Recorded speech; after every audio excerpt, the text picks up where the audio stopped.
Donc bonjour tout le monde. Bonjour. Bonjour. Ça va faire. Donc vous vous souvenez, la dernière fois, nous avons vu le bilan, n'est-ce pas? Donc qu'est-ce que le bilan?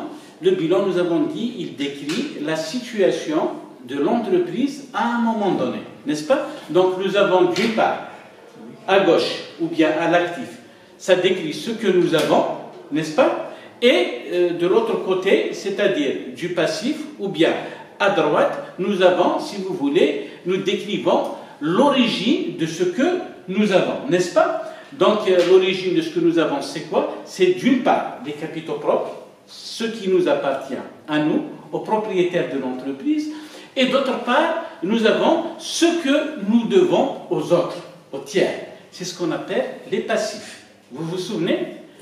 Donc au passif, nous avons des dettes, n'est-ce pas? Des dettes que nous devons, si vous voulez, rembourser dans l'immédiat, dans un court terme, et il y a des dettes que nous devons rembourser au-delà d'une année, au-delà de 12 mois. Donc, on distingue ici les dettes courantes et les dettes non courantes, n'est-ce pas? Parfait. Et du côté de l'actif aussi, nous distinguons les actifs courants, n'est-ce pas? Ceux qui tournent, n'est-ce pas? Donc, qui ont une durée de vie généralement inférieure ou égale à 12 mois. Et de l'autre côté, nous avons par exemple les machines, nous avons les bâtiments. Voilà, là on s'inscrit dans la longue durée, donc on appelle ça des actifs courants. Donc mes amis, nous avons déjà dressé un bilan, plusieurs bilans, et nous avons compris un petit peu la logique du bilan. Nous avons dit la condition d'un bilan. Bravo, il faut qu'il y ait l'équilibre entre l'actif et le passif, sinon votre bilan est faux, n'est-ce pas? Bien entendu, ce bilan, nous avons dit, on l'établit au moins une fois par année, n'est-ce pas? Est-ce que vous savez, par exemple, que le bilan est relativement difficile à réaliser, n'est-ce pas? Il nécessite tout un travail, n'est-ce pas? Donc, c'est la raison pour laquelle on ne peut pas dresser, on ne peut pas arrêter un bilan plus fréquemment que suivant la périodicité d'une année. On peut dresser en réalité un bilan à la fin de chaque journée, mais ça devrait nous nécessiter des efforts énormes et mobiliser tout le personnel de l'entreprise, ce qui n'est pas économiquement réalisable. Est-ce que vous êtes d'accord? Même dans les sociétés les plus performantes, c'est-à-dire les plus grandes sociétés, ils arrivent quand même à faire un bilan mensuel, n'est-ce pas? Et bien entendu avec des approximations, avec des régularisations, etc. Nous verrons cela d'ici à l'avenir. Aïe, aïe, aïe. Donc, parfait. Je pensais que l'appareil s'était arrêté. On continue. Donc, pour arriver, en quelque sorte, à faire un bilan annuel, nous avons dit que ça nécessite beaucoup de travaux en amont, c'est-à-dire avant. N'est-ce pas? Le bilan, nous avons dit, c'est un tableau de synthèse, c'est un état de synthèse. Mais comment arriver, en quelque sorte, à élaborer un bilan? Est-ce que le bilan peut tomber du ciel comme ça, du jour au lendemain, du matin au soir? Nous avons dit qu'il y a tout un travail qui se fait avant, n'est-ce pas? Vous connaissez l'iceberg? Oui. L'iceberg, c'est le fameux glacier qui a fait couler le Titanic, n'est-ce pas? Donc, dans un iceberg, si vous voulez, vous avez une partie qui est émergée, c'est-à-dire la partie que l'on voit, n'est-ce pas? Que l'on voit à l'horizon. Mais la plus grosse partie, en réalité, elle est immergé sous l'eau. Est-ce que vous êtes d'accord? Donc tout le travail que l'on fait, le travail comptable que l'on fait, il est en réalité sous l'eau, il n'apparaît pas. Et l'on ne voit que la partie supérieure, celle-là, on peut la représenter, si vous voulez, comme étant en quelque sorte le bilan. C'est ce que nous voyons, c'est ce qui est visible. Et à partir de quoi, on peut construire un bilan, s'il vous plaît? Quelle est l'unité de base? Quelle est l'unité de base à partir de laquelle on construit un bilan? Nous l'avons dit, c'est le compte. Nous avons parlé du compte, n'est-ce pas? Le compte, c'est celui-là qui mesure en quelque sorte les flux ou bien les mouvements. On parle de flux ou mouvement, d'accord? Le flux ou le mouvement, si vous voulez, chaque opération qui a lieu à l'intérieur de l'entreprise ou entre l'entreprise et les tiers, c'est un mouvement, c'est un flux qui peut être soit entrant, soit sortant. Est-ce que vous êtes d'accord? Nous avons donné tout à l'heure, mes amis, comment dirais-je, l'exemple de M. Hussein, n'est-ce pas? Nous avons dit qu'il y a une opération, M. Hussein. Voilà. Il retire de la banque une somme qu'il met dans la caisse, n'est-ce pas? Donc, si vous voulez, ici, la banque, c'est l'origine. Et là, c'est l'emploi, n'est-ce pas? Donc, vous pouvez, si vous voulez, représenter ce flux ou ce mouvement par une flèche allant de la banque qui constitue l'origine ou bien la ressource et, bien entendu, ceci, pourquoi? C'est tout simplement pour alimenter la caisse, parce que nous avons besoin de trésorerie plus fréquemment. Est-ce que vous êtes d'accord? Parfait. Donc, à partir de là, ici, par exemple, nous pouvons inscrire le montant que nous avons retiré de la banque pour alimenter la caisse. Est-ce que vous êtes d'accord avec moi? Donc, c'est tout simplement un transfert d'argent qui vient d'une source ou d'une ressource pour alimenter, si vous voulez, une autre source, un autre compte. Est-ce que vous êtes d'accord? Donc, ceci, rapidement, ça se fait comment, si vous voulez? Donc, nous avons dit le compte.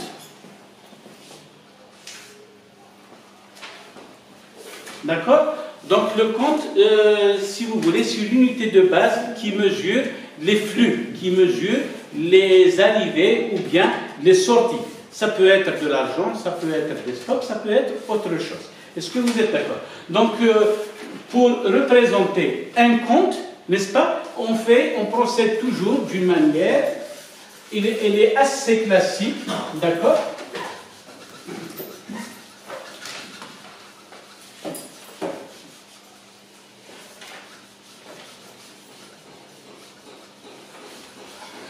Donc, en retenant, si vous voulez, la notion de ressources ou d'emploi, qu'est-ce qu'on fait? On va, si vous voulez, par convention, c'est une simple convention, nous allons représenter chaque compte sous forme d'un T, d'accord? Une partie, si vous voulez, dans laquelle on va augmenter ce compte, et l'autre, par exemple, pour le compte banque ou caisse, c'est pour enregistrer les sorties, les arrivées et les sorties. Est-ce que vous êtes d'accord?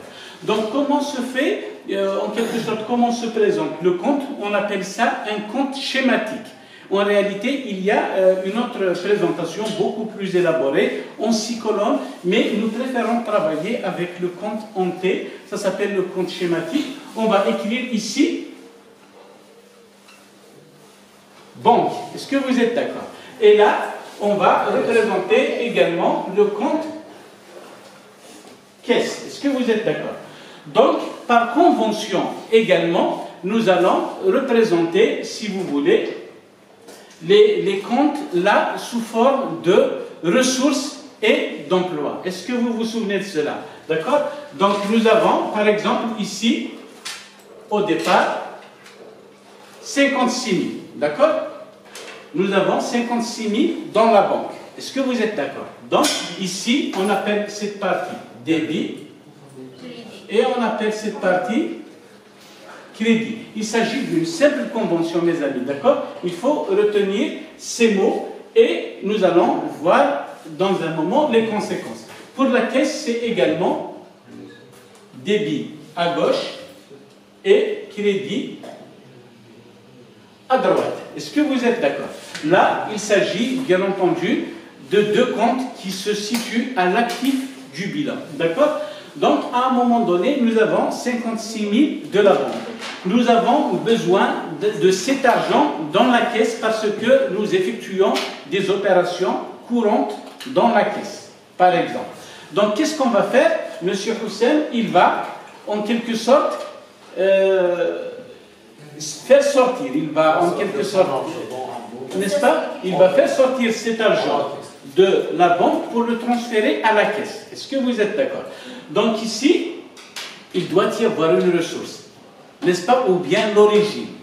Quelle est l'origine, en quelque sorte, de ce mouvement? C'est la banque. Donc, à partir de là, on dit, on va créditer la banque, n'est-ce pas? Et puis, on va alimenter avec la caisse. Est-ce que vous êtes d'accord? C'est ce qu'on appelle, en quelque sorte, un simple transfert d'argent de la banque vers la caisse. Est-ce que vous êtes d'accord? Donc là, nous avons une ressource. Et là, nous avons un emploi. Nous avons une opération bien simple, n'est-ce pas? J'avais 56 000 dinars d'argent dans le débit, si vous voulez, de ma banque, et puis je le fais sortir pour alimenter la caisse. Maintenant, mes amis, si je vous demande combien d'argent j'ai dans la banque après avoir, en quelque sorte, expurgé le montant de 56 000. Combien il me reste à la banque? Zéro. Parfait. Ici, nous avons 0. Et ici, combien nous en avons après avoir transféré les 56 000? 56 000. Parfait. Donc, comment on appelle ça? On appelle un transfert. Et pour chaque compte pris à part, on appelle ça le solde du compte. Est-ce que vous êtes d'accord? Donc le solde du compte, c'est quoi? C'est tout simplement l'avoir de ce compte après l'opération ou bien après les opérations en question. Est-ce que vous m'avez compris? Donc en réalité, c'est à partir du compte que l'on construit le bilan. D'accord? Bien entendu, le travail est laborieux. Il y a beaucoup d'opérations qui, dans le nombre, varient en fonction de l'importance de la taille de l'entreprise. Dans les multinationales, dans les grandes entreprises, vous pouvez peut-être aller jusqu'à des milliers d'opérations par jour. Vous imaginez tout le travail qui attend les comptables? Mais dans une petite entreprise d'achat-revente, dans une petite épicerie, dans une petite imprimerie, n'est-ce pas? Le nombre d'opérations est bien entendu limité et par là, le nombre, plutôt le bilan va devenir beaucoup plus facile à élaborer, à préparer. D'accord? Donc nous avons dit, pour chaque opération, nous avons une ressource ou bien une origine et nous avons un emploi. La ressource ou l'origine décrit, si vous voulez, le point de départ. D'où est-ce qu'on part? Et, bien entendu, l'emploi, si vous voulez, c'est le point de chute. Toute chose qui a un point d'origine, elle aura forcément un point de chute ou un point d'impact. N'est-ce pas? Vous avez également étudié la physique depuis pratiquement le moyen. N'est-ce pas? Vous avez étudié les forces. N'est-ce pas? La force, vous vous souvenez, nous avons dit, elle a un point de départ et un point d'impact ou un point d'arrivée. N'est-ce pas? Donc, on connaît, si vous voulez, la force grâce à son point de départ, n'est-ce pas? Et à un point d'arrivée qu'on peut appeler A, n'est-ce pas? Donc, la force, elle a un sens. Là aussi, nous avons un sens, vous voyez. Et dans la force, nous avons également l'intensité de la force. La force, elle se mesure en Newton, n'est-ce pas? On peut exercer une force intense comme on peut exercer une force moins intense. Là aussi, si vous voulez, l'intensité pour une force en physique, on peut la comparer au montant de l'opération en question. Est-ce que vous êtes d'accord? Donc voilà ce qu'il faut retenir, mes amis. Il faut retenir que l'on construit le bilan à partir d'une unité beaucoup plus petite et qui consiste à enregistrer tous les mouvements, tous les flux qui ont lieu au niveau de l'entreprise. D'accord? Nous avons toujours une ressource et un emploi. D'ailleurs, dans le bilan, vous vous souvenez, nous avons dit, on l'appelle actif et passif, ou encore ressources et emploi. Eh bien, cela, mes amis, il démarre, tout simplement de la logique du compte. N'est-ce pas? D'où me vient cet argent? Comment je l'ai utilisé? Comment je l'ai employé? Est-ce que vous êtes d'accord? Ce n'est pas sorcier. D'accord? Donc, c'est à partir, en quelque sorte, des comptes. À la fin de l'année, qu'est-ce qu'on va faire? Vous savez, par exemple, pour le compte caisse, nous avons dit, il se présente comme ça. Caisse. Nous avons au départ, par exemple, on va dire 70 000. Puis, par la suite, on va, par exemple, faire sortir 50 000 à une dette quelconque. N'est-ce pas? Puis, nous avons une arrivée de 10 000. Puis, une arrivée de 20 000. Et là, on va faire sortir 30 000, par exemple, n'est-ce pas? Donc, en imaginant, par exemple, l'ensemble de ces opérations, par exemple, qui ont eu lieu pendant le mois d'octobre, à la fin du mois, qu'est-ce qu'on fait? On va faire d'abord le total des opérations, ou aussi bien, comment on appelle ça? De débit, et ça? Crédit. Et on va faire la somme aussi bien à gauche qu'à droite, d'accord? Nous avons dit le compte quand le bilan doit être équilibré. Donc 70 000 et 10 000, 80 000, 100 000 ici. N'est-ce pas? 20 000. Et là, nous avons seulement 80 000, n'est-ce pas? Donc, le compte doit être équilibré. Qu'est-ce qu'on doit faire? On doit rajouter ici également 100 000. Est-ce que c'est équilibré comme ça? Ce n'est pas équilibré. Qu'est-ce qu'il faudra rajouter? Il faudra rajouter le solde, ou bien le résultat de l'opération, qu'on va appeler ici solde débiteur.